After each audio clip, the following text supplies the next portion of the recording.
Apeli e la në burg vjen reagimi i parë i Veliajt, më ngritën një kurth.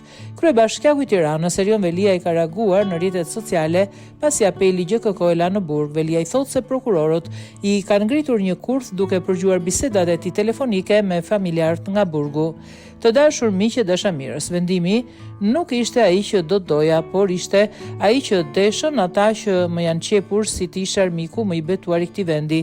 Do të kisha dashur shumë që ta kisha fituar këtë betejë dhe tani të isha duke përqafuar djalin tim për të cilin më ka marrë malli shumë. Por këta më ngritën edhe një kurth, duke më vënë në përgjim bisedat me gruan dhe me vllajin nga burgu dhe shfrimet e mia i kthyen në një dosje të re.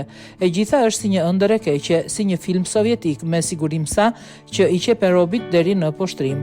Por ja që s'është as ëndër, as film, por është një ngjarje e jetuar në lëkurën e një familje për fustanet imagjinare të gruas dhe dosje të stisura qëllimisht për kryetarin e bashkisë së kryeqytetit.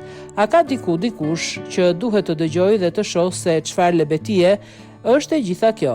Avokati amerikan që më siguroi vëlla nuk arrinte të kuptonte asgjë, pasi më dëgjonte dhe pyeste, "Dakord, po pse në burg pa gjyq i kam shkruar inspektorit të lartë të drejtësisë?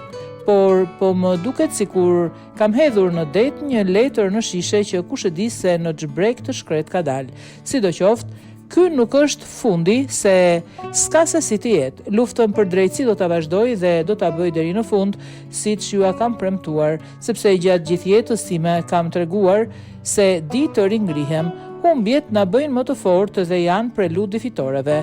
Uroj të mos bezdis asnjëri nga ju, sidoqoftë me këtë absurdin që po jetoj unë dhe familja ime, por kjo është realisht njerëzore.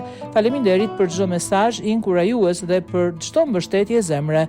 Ju përqafoj të gjithë dhe shkruan Veliaj.